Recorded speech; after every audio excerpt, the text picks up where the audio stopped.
it is, guys. We're getting some of this good old select feel so that the flood will not catch us off guard.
Better, very much easier. We can take this down the rake.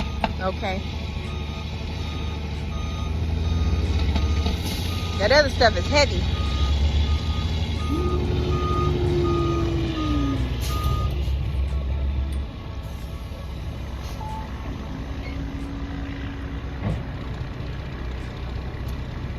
Not back a little more? No. Can you go back a little more? Hey. 1 second, 1 second. Back a little more. Sorry.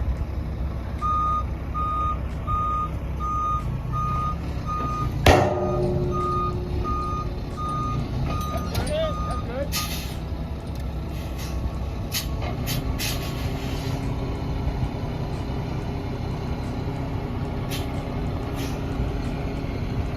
That should be able to cover all of this side, huh? Mm-hmm.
you who always say, I want trees on my land, I want trees on my land.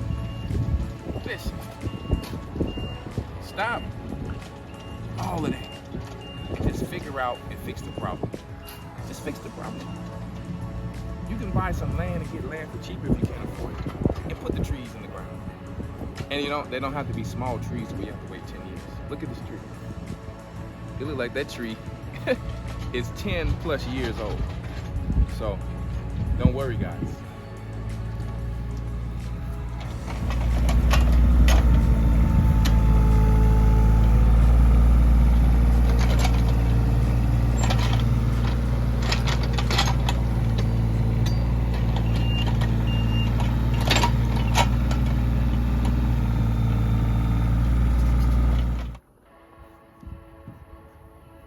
Hey guys, so I just want to give a shout out to Mr. Jorge at Hidden Gardens.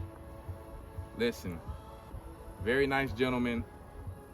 I mean, man, his hospitality was very nice, and he actually gave me a few gifts as well.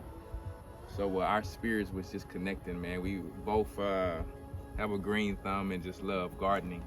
So like I said, once again, I hear a lot of people saying, I don't want to move on land without trees. Well, listen, it's a lot of trees that I have over there in my creek area. We can actually uproot them and put trees in this land. But the reason why I'm personally not really taking those, because I don't like the fact that they are not, used. The leaves are not there year round. In winter, they're away. It looks like the sticks. So personally, I didn't want that.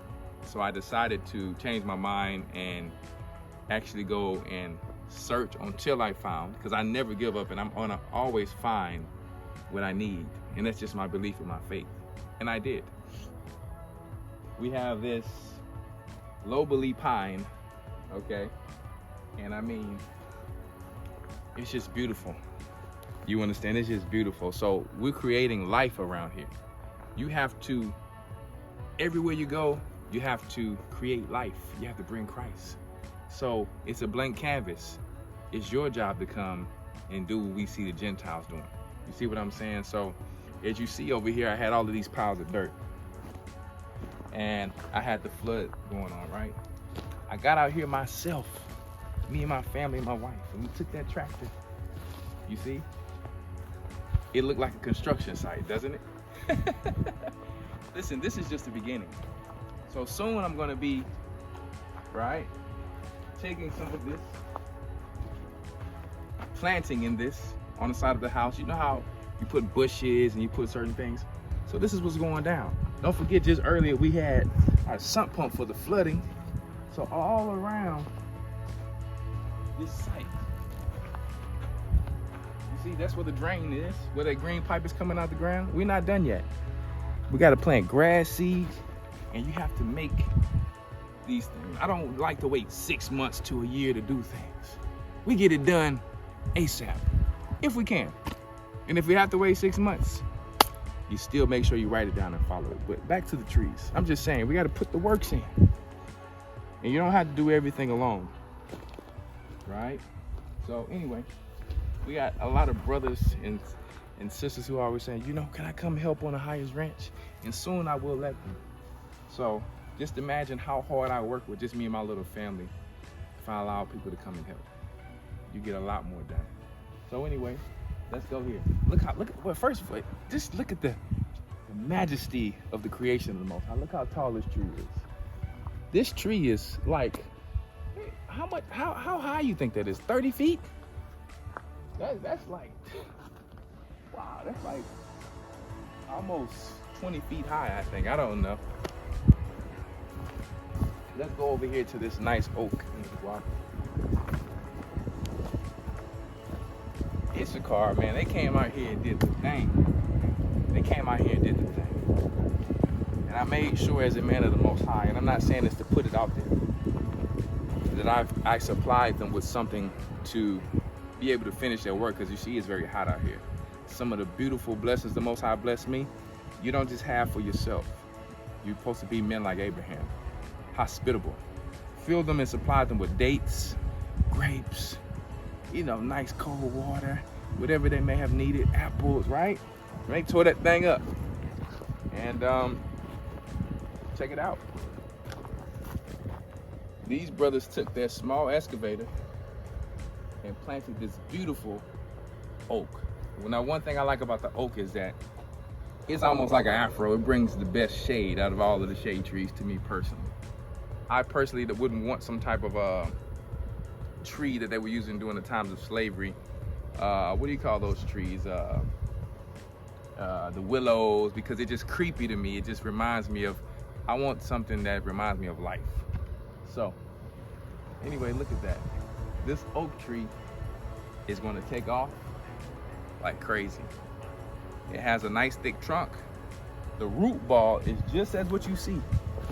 The root ball was huge. The root ball was huge. And this here is called a live oak. This is a live oak here. This was, let's see. This was, I think this one was like, oh. I just know this gallon was like, what, 500 gallons? This was a huge tree. I mean, the pot size was just as big as the circumference that you see here, right? So I'm very happy. This will not be the only one I'll be putting here, but mostly I want to supply my land with fruit trees more than anything, because we want a food for it. So we have a small little oak that we have that we're going to show here before we go to our guava tree that we put in. And I put this over here because this is actually my leaching field, and this tree is not an edible tree. So as this water comes from the septic, guess what? It will actually nurture and supply this tree with what it needs. This is a red oak here.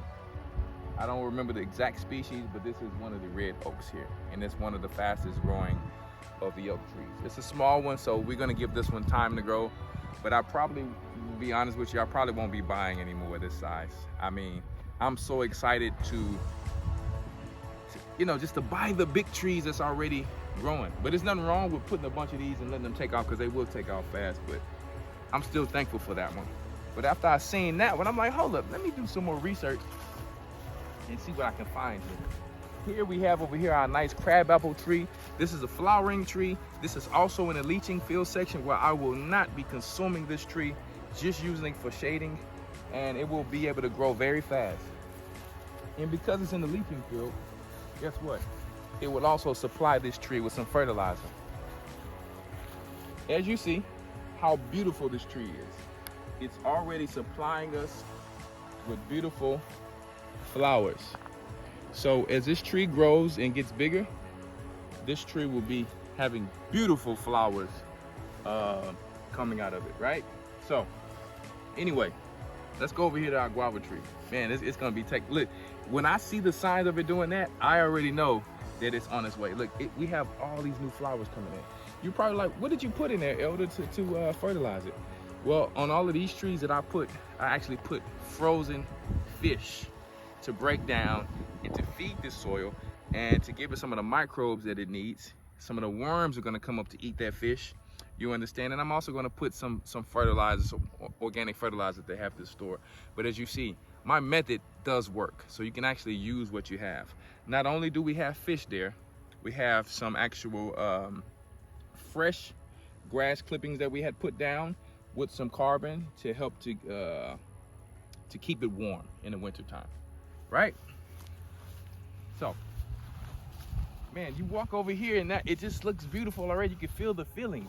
In the morning when the sprinklers go off, when I soon put sprinklers, you're gonna be able to smell the pine. I'm gonna put the herbs.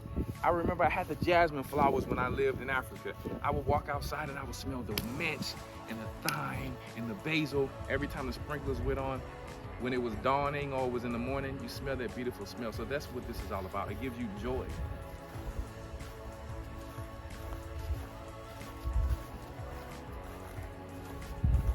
This here is a very vibrant, specific type of guava.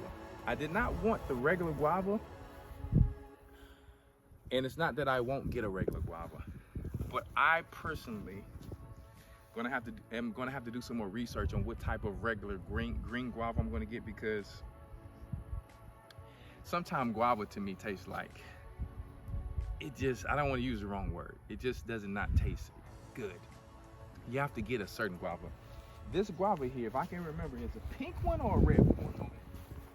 I had to go all the way to Jorge's Hidden Gardens to find it, and he gave it to me for a great price. Let's see. This is the ruby red guava. So when you open the flesh of this guava, it's gonna be a beautiful ruby red. The normal guavas, I think the flesh is like white. I used to eat them all the time when I lived in Africa. So, I mean, these guys did a wonderful job. I mean, it is very vibrant. It's gonna take out very beautiful. And today I'm gonna go actually and plant some more trees here. I mean, guys, I'm probably gonna have hundreds of trees before this thing is finished. So anyway, I'm just very grateful, and I want to share this with you. Oh, one more thing I forgot about. You can stop the video. So actually, I had to go and get these beautiful plants here. I'm probably gonna be moving these to the greenhouse I'm getting ready to make, so that you know, they continue to do what they need to do in the time that's coming. Right now is a great season for them to be out, but when winter comes, I'm actually going to transport them to the greenhouse. And I'm going to be planting some more moringa trees. So this is a blessing that he gave me. He gave us a beautiful moringa tree.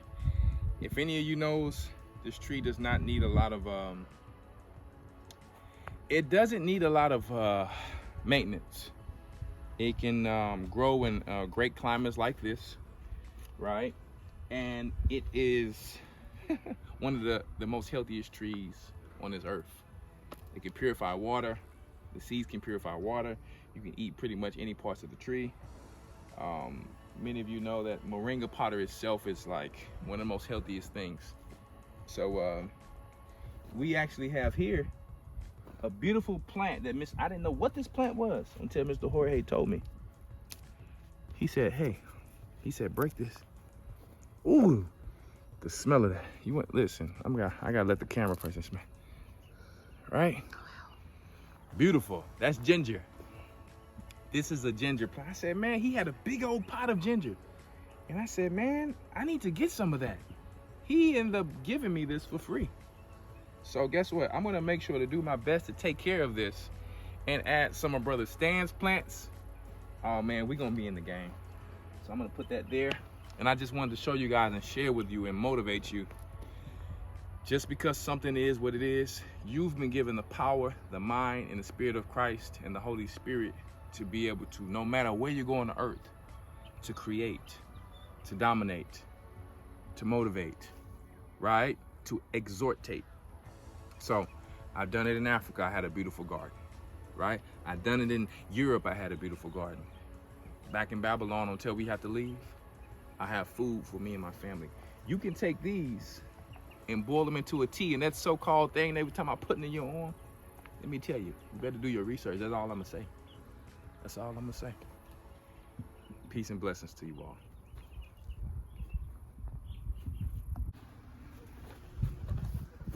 Hey guys, what's going on, man? I had to come in here really quick, last minute, and just got some new chickens. Got about 12 new chickens. Got 2 roosters.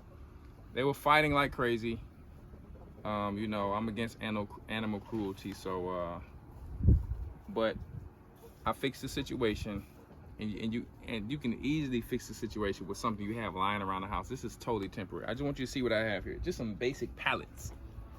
Okay, a basic structure with some basic screws just to keep it strong. All of this you see here may look to you like nothing, but as I continue to add more and more wood chips,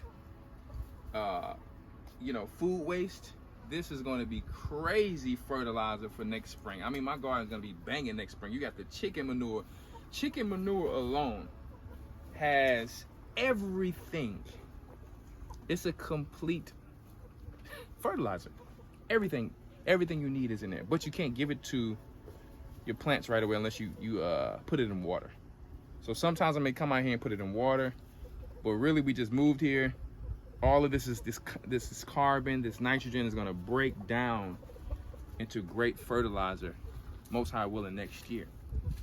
I got two beautiful roosters. If you want to take a look here. This one, he reminded me of one of the founding forefathers, walking around with that little fat chest, trying to act all hard. But you know, he's so cool because the ladies be feeding him.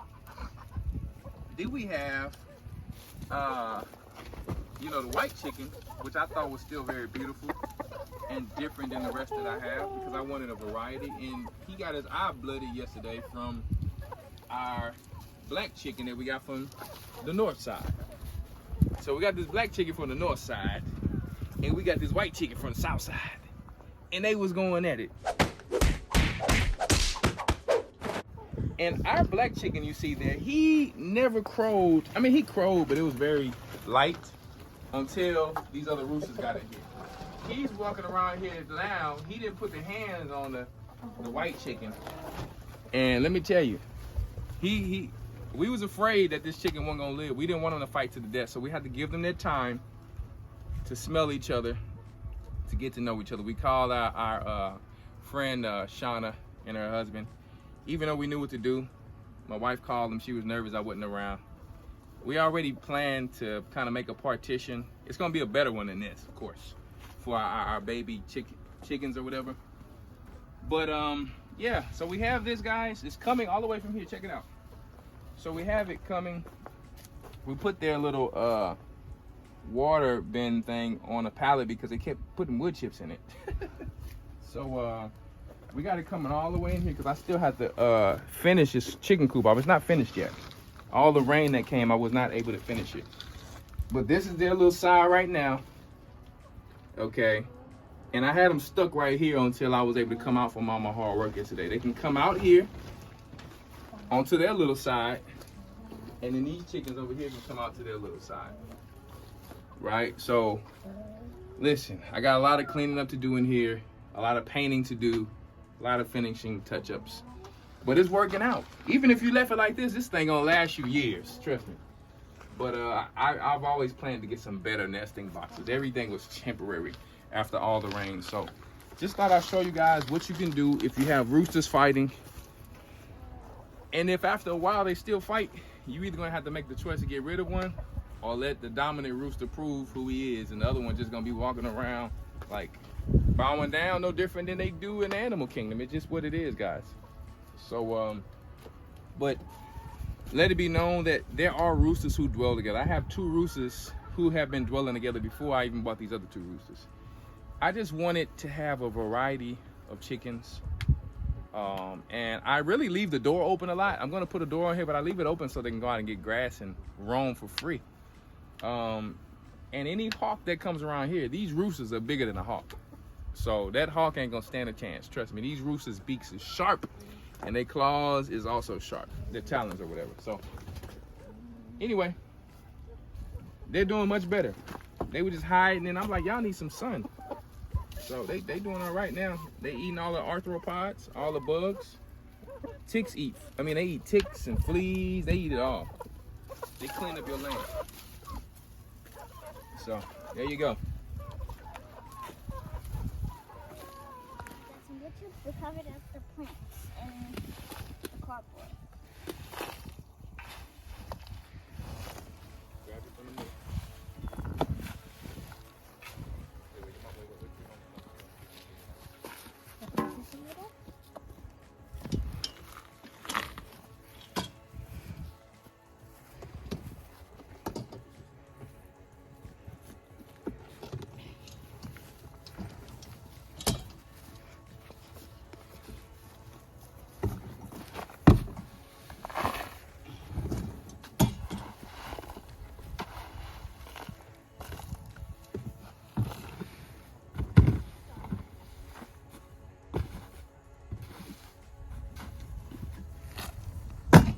Show the finishing product later.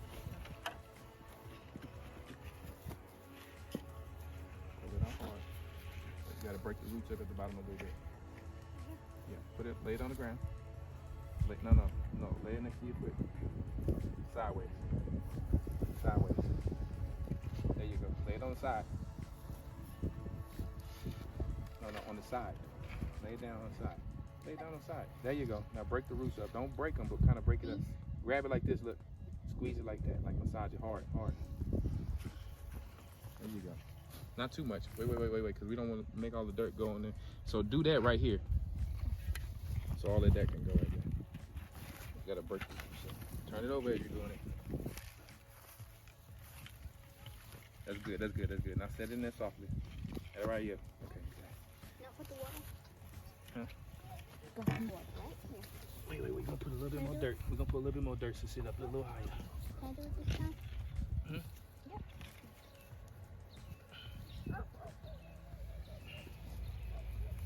You dog run now, man.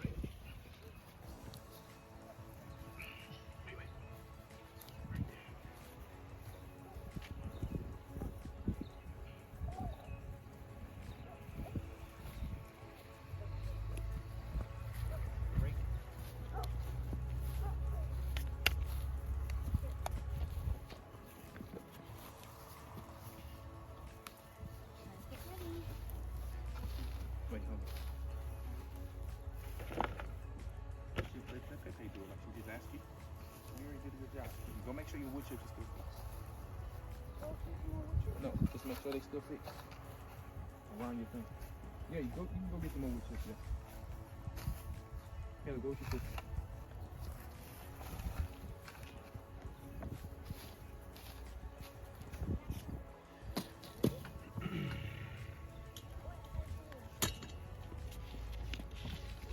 All this okay?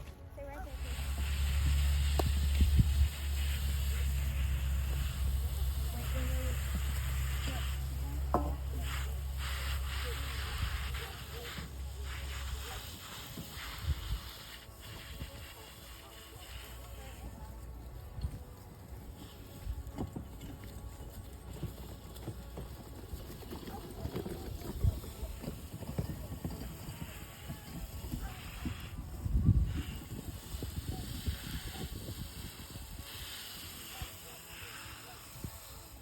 Get her getting Caleb again.